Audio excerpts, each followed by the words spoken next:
Você já se perguntou se a ficção poderia se tornar realidade? Imagine um mundo onde a engenharia genética molda a humanidade, onde castas são criadas em laboratórios e onde o destino de cada ser humano é pré-determinado. Agora, imagine que este mundo previsto há quase um século no livro Admirável Mundo Novo não seja mais ficção, mas um espelho do nosso presente.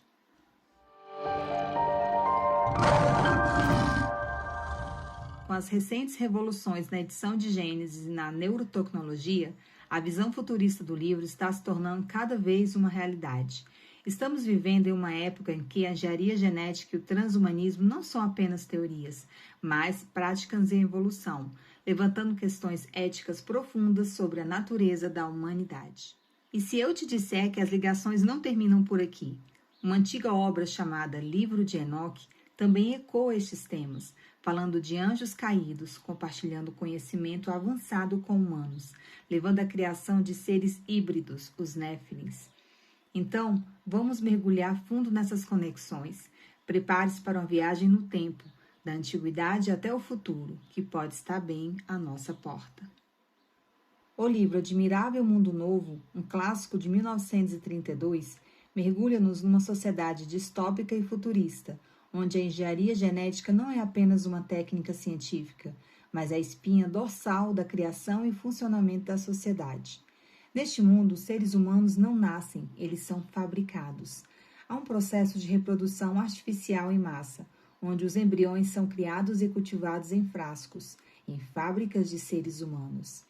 Eles são geneticamente condicionados e pré-determinados para se encaixarem em uma das 5 castas, desde os alfas, os líderes da sociedade, aos ys, destinados a trabalhos manuais e monótonos. A engenharia genética deste admirável mundo novo é minuciosa.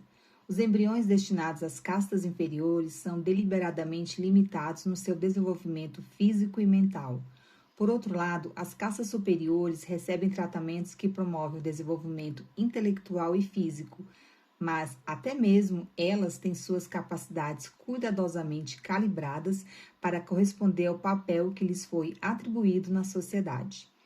Em Admirável Mundo Novo, o conceito de família, procriação natural e até mesmo a ideia de amor e afeto romântico são considerados obscenos e bárbaros. O controle genético e social é a regra, e o resultado é uma sociedade sem conflitos, sem descontentamento e perturbadoramente sem liberdade ou individualidade. Agora você pode se perguntar, o que o livro tem a ver com a nossa realidade atual? Bem, de forma alarmante, mais do que você pode imaginar. Hoje, a edição de genes é uma realidade. A tecnologia CRISPR revolucionou a biotecnologia, permitindo-nos alterar o DNA com a precisão sem precedentes. Essa ferramenta genética pode permitir-nos criar bebês de designer, selecionando e implementando características desejadas. Lembre-se da fábrica de seres humanos que é mostrado no livro. Hoje podemos não estar tão longe. A pesquisa com úteros artificiais está em andamento. Olha aí, gente, essa notícia. Primeiro complexo com úteros artificiais do mundo permitiria que pais escolhessem características de bebês em menu. O complexo Ectolife, capaz de gerar 30 mil bebês por ano, é baseado em mais de 50 anos de pesquisas científicas. Ele diz que as instalações permitiriam que casais inférteis concebessem um bebê e se tornassem os verdadeiros pais biológicos dos seus próprios filhos. A iniciativa também será uma solução para mulheres que tiveram o útero removido por causa de doenças. Mas a que preço isso vai acontecer? Então, os úteros artificiais, também conhecidos como biobags, poderiam ser usados para a edição de gênesis e a criação dos super bebês. A tecnologia de edição de gênesis, particularmente a técnica CRISPR, tem o potencial de revolucionar a medicina e a biologia. Essa tecnologia permite que os cientistas editem o DNA de um organismo de maneira muito precisa, o que poderia ser usado para tudo, desde a cura de doenças genéticas até a criação dos super bebês. Então, um super bebê, gente, seria um bebê cujos genes foram editados antes do nascimento para melhorar certas características, como inteligência ou força física. No entanto, a ideia de criar super bebês é altamente controversa e levanta uma série de questões éticas. Mas vocês acham mesmo que eles estão se importando com isso? Claro que não. E aí, nesse contexto, entra também a hibridização, porque ela geralmente se refere à criação de um organismo que é uma mistura de duas espécies diferentes, ok? Então, no contexto da melhoria das capacidades humanas, isso poderia teoricamente envolver a incorporação de genes de outras espécies em seres humanos para conferir certas habilidades ou características. Por exemplo, poderíamos tentar incorporar a capacidade de um falcão de ver com grande detalhe a longas distâncias ou a habilidade de um morcego de usar a ecolocalização. Então, gente, isso é um assunto bem profundo, que cabe um vídeo à parte. E as castas genéticas que o livro mostra? Hoje já estamos no limiar de uma sociedade onde a engenharia genética pode criar uma divisão profunda entre aqueles que têm acesso a essas tecnologias e aqueles que não têm. A engenharia genética, em essência, é a manipulação direta do DNA, o código genético de um organismo, para alterar as características hereditárias. E isso é feito através de uma variedade de técnicas, e a mais avançada e discutida atualmente é a tecnologia CRISPR. E como é que ela age? Ela age, gente, como uma tesoura molecular. Ela permite aos cientistas cortar segmentos específicos do DNA e substituí-los, corrigindo mutações genéticas ou introduzindo novas características. Em teoria, poderia ser usada para melhorar nossa resistência a doenças, prolongar nossa vida útil ou até mesmo aprimorar nossas habilidades físicas e cognitivas. Isso nos leva ao conceito do transhumanismo, uma visão de futuro em que a condição humana é melhorada e estendida por meio de tecnologias avançadas, como a engenharia genética. Então, em Admirável Mundo Novo, o autor retrata uma forma distópica de transhumanismo, onde a manipulação genética não leva à liberdade, mas ao controle. E a hibridização, como é que fica? Nesse contexto, refere-se à ideia de mesclar características humanas e não humanas através da engenharia genética. Então, o princípio por trás das castas que o autor apresenta no livro, a criação de humanos com diferentes níveis de habilidade e capacidade se alinha bem com o conceito. Agora, vamos dar um passo atrás no tempo, vamos explorar um texto antigo que fala sobre a ideia de manipulação genética, o livro de Enoque. Ele conta a história de Enoque, um patriarca bíblico, e suas interações com seres celestiais, conhecidos como os vigilantes.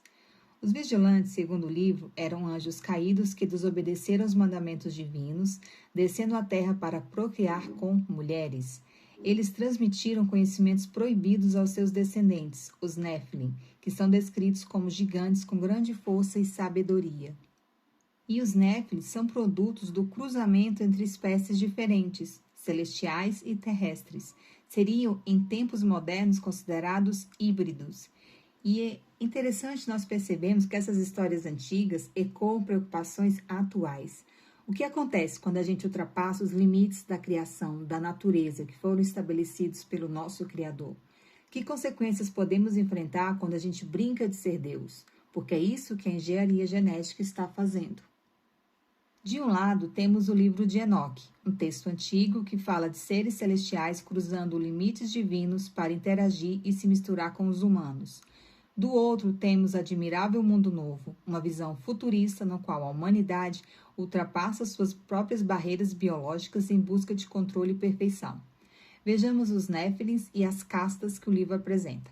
Ambos são exemplos de seres manipulados, criados por uma força superior para servir a um propósito específico.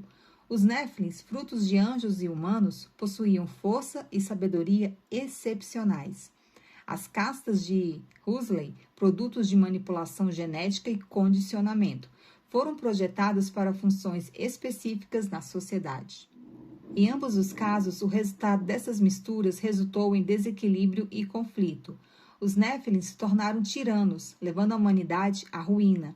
As castas de Admirável Mundo Novo, embora aparentemente harmoniosas, eram mantidas em um estado de servidão inconsciente, privadas de sua liberdade e individualidade. Então, essas duas histórias, embora separadas por milênios e gêneros literários, nos fazem questionar as implicações de ultrapassar os limites naturais. Elas nos desafiam a considerar o preço do conhecimento proibido e a busca por perfeição. Então, gente, estamos chegando no final do nosso vídeo, mas antes de irmos, é importante refletir sobre uma passagem bíblica que para muitos lança uma nova luz sobre a discussão. Em Mateus 24 é dito: como foi nos dias de Noé, assim será na vinda do Filho do Homem. E nos dias de Noé, a terra estava cheia de violência e corrupção, com a manipulação genética dos Néfilins. E hoje vemos manipulações genéticas, a criação de embriões quiméricos, homens se tornando os novos deuses, criando e moldando a vida. A visão futurista de admirável mundo novo não está mais confinada às páginas de romance distópico, está se tornando a nossa realidade. E como diz em Mateus 24, o fim virá como nos dias de Noé. Olhando para o mundo hoje, vemos como as manipulações genéticas se tornam cada vez mais comuns. E é difícil não se perguntar: estamos vivendo os dias de Noé mais uma vez?